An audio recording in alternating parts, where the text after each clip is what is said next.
మెంత తుఫాను నిజామాబాద్ జిల్లాలో కూడా ప్రభావం చూపింది. నిజామాబాద్ జిల్లాలో రైతాంగం ధాన్యం ఆరబోసిన రైతాంగం పూర్తిగా నట్టేట ముంచింది. ఈ తుఫాను ప్రభావంతో జిల్లా వ్యాప్తంగా రాత్రిగా భారీ వర్షాలు కురిశాయి. భారీ వర్షాలు కురిసిన నేపథ్యంలో ఆరబోసిన ధాన్యం అంతా కూడా నీళ్ల పాలైన పరిస్థితి. ఇక రైతులు ఉన్నారు, చూద్దాం. ప్రధానంగా రైతులందరూ కూడా ధాన్యాన్ని ఆరబెట్టారు. ఆరబెట్టిన ధాన్యాన్ని ఎప్పటికప్పుడు పూర్తిగా రైతాంగము తమ ధాన్యం తడిసిపోయిందని చెప్పి ఆందోళన చెందుతున్నారు. మరోవైపు పూర్తి స్థాయిలో భారీగా మెంతో తుఫాను ప్రభావం జిల్లాను అతలాకుతలం చేసిందని చెప్పొచ్చు.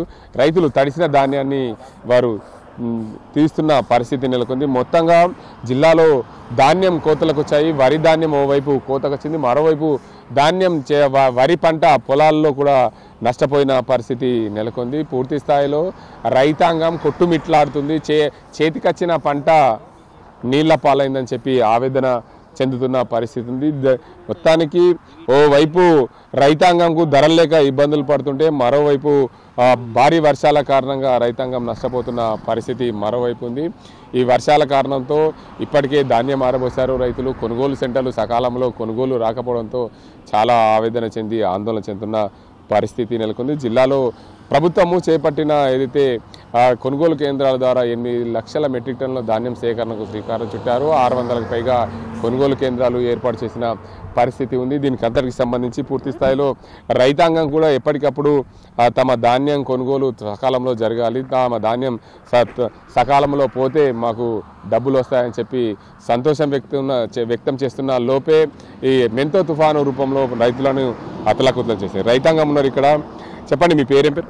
నా పేరు లింగన్న, నుత్పల్లి లింగన్న, చేపూరు మాది. ఎన్ని ఎకరాలు వేసినావు? ఎన్ని ఎకరాలు? నేను 2 ఎకరాలు వేసినా కానీ ఇంకా నేను కొయ్యలే, మామిడి కోసి వచ్చినాం.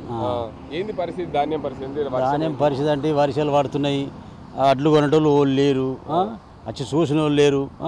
ఈ పరిస్థితి ఏంది? ఈ రౌతు ఎంత ఇట్లా పండించిన పంట తీసుకుని పోతే గవర్నమెంట్ ఈ రౌతు నుక్సానే కదా. ఏం చేసుడు ఏం కదా ఆలోచన ఉన్నది. ఆనలు పడుతున్నాయి, ఇదే ఉన్నది బాధ.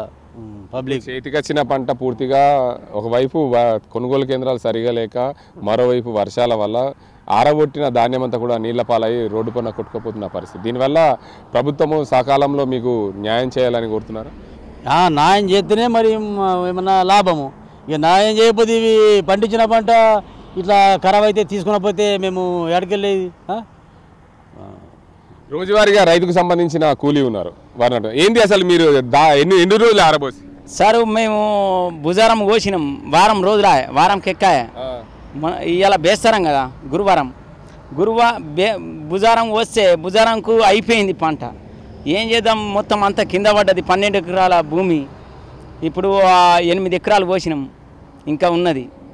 సరేనా, ఇంకా 6 ఎకరాలు ఉన్నది. మరి ఎట్లా చేద్దాం దీని పరిస్థితి? మాకు వడ్లు కొనేటోళ్ళు ఓళ్ళు అస్సలేరు. ఇప్పుడు మా ఊళ్ళో ఇది పరిస్థితి అంటే భారీ వర్షంకు మొత్తం వరి అంతా కింద పడిపోయింది. దాన్ని ఎట్లా చేద్దాం చెప్పండి సార్. ఇక్కడ మరో రైతు ఉన్నారు. ప్రధానంగా రైతాంగం కూడా ఎప్పటికప్పుడు తమ పంట పొలాలలో ఉన్న ధాన్యాన్ని తడిసి ముద్దవుతుంటే దాన్ని ఆందోళన చెందుతున్న పరిస్థితి. చెప్పండి, మీరు ఎన్ని ఎకరాల వరి వేశారు? అసలు ఏంది పరిస్థితి? వర్షాలు పడుతున్నాయి, ఒకవైపు మెంతో తుఫాన్ ఎఫెక్ట్, మళ్ళీ నిజామాబాద్ జిల్లాలో ఎల్లో అలర్ట్ ఉంది. అసలు ఏంది పరిస్థితి? ఈ పరిస్థితి ఏంది? 5 ఎకరాలు వరేసినాము, 5 ఎకరాలు కోసేసినాము. కాకపోతే కోసి కూడా వారం రోజులు అవుతుంది. మేము ఎండబెడుతున్నాము, మళ్ళీ రాత్రి పూట వర్షం వస్తుంది. కొనుగోలుకు వెళ్తే వాళ్ళు సన్నాలు అంటుర్రు, సన్నాలంటే దొడ్లు అంటుర్రు. ఇదే పరిస్థితి ఉన్నది. ఏం చేస్తుంది? ఇప్పటి వరకు ధాన్యం కొనుగోలుకు సంబంధించిన వాళ్ళు రాలేదా? సంచులు ఇవ్వలేదా? మేచర్ శాతం రాలేదా? మాది మ్యాచర్ శాతం రాలేదు సార్, వాళ్ళ మీద ఎందుకు కానీ. కాకపోతే ఇక సన్నాలు తీసుకుంటుర్రు. ఇప్పుడు దొడ్డు రకమేమో తీసుకుంటలేరు, కొందరేమో దొడ్డు తీసుకుంటుర్రు, సన్నాలు తీసుకుంటారు. ఆ టైంలో మాచర్ రాలేదు. ఈ మాచర్ రాని టైంలోనే వర్షం వచ్చి ఈ విధంగా తడిచిపోయినాయి. ఇప్పుడు ప్రభుత్వం నుంచి ఏమన్నా సహాయం కోరుతున్నారా? సహాయం కోరడం అంటే ఖచ్చితంగా కోరుతున్నాము. మాకు ఈ తడిచిపోయిన ధాన్యాన్ని అయితే వాళ్ళు కరెక్ట్ రేటు పెట్టి కొనరు కదా, అందుకే తడిసిన ధాన్యాన్ని కొనాలని డిమాండ్ చేస్తారా? డిమాండ్ చేస్తున్నాం. మొత్తానికి చూసుకోవచ్చు రైతాంగం పూర్తిగా ఎప్పటికప్పుడు తమ పంట చేలలో ఉన్న పంటలన్నీ కూడా ఎప్పటికప్పుడు పర్యవేక్షిస్తుంటారు. రైతులు పూర్తి స్థాయిలో భారీ వర్షాలు కురుస్తున్న నేపథ్యంలో మేము వారం రోజులుగా వరి ధాన్యం కోసాం. వరి ధాన్యం కోసి ఆరబెడుతున్నాం. రోజు ఉదయాన్నే ఆరబెడుతున్నాం. రాత్రి కాగానే వర్షాలు పడుతున్న పరిస్థితి నిజామాబాద్ జిల్లాలో నెలకొంది. మరోవైపు మెంతో తుఫాన్ ఎఫెక్ట్ నిజామాబాద్ జిల్లాలో ప్రభావితం చూపిస్తుంది. ఎల్లో అలర్ట్ను జారీ చేసింది వాతావరణ శాఖ. అయినప్పటికీ కూడా రాత్రి భారీ వర్షాలు కురిసినాయి. వర్షాలు కురిసిన నేపథ్యంలో పూర్తిగా మేము ఆరబెట్టిన ధాన్యం కిందికి నీరు వచ్చింది. వడ్లన్నీ కూడా కొట్టుకపోయిన పరిస్థితి. మరోవైపు మా చేలలో కోత కొయ్యని పంట కూడా పూర్తిగా నేల కొరిగిన పరిస్థితి. దానివల్ల చాలా ఇబ్బందులు పడుతున్నాం. ప్రభుత్వము పూర్తి స్థాయిలో సకాలం ధాన్యం కొనుగోలు సెంటర్ల ద్వారా కొనుగోలు త్వరితగతిన చేయాలి. తడిసిన ధాన్యాన్ని కూడా కొనాలని చెప్పి రైతులు డిమాండ్ చేస్తున్న పరిస్థితి నెలకొంది. అసలైన తొలి వెలుగు. ఫాలో వాట్సాప్ @తొలి వెలుగు అఫీషియల్.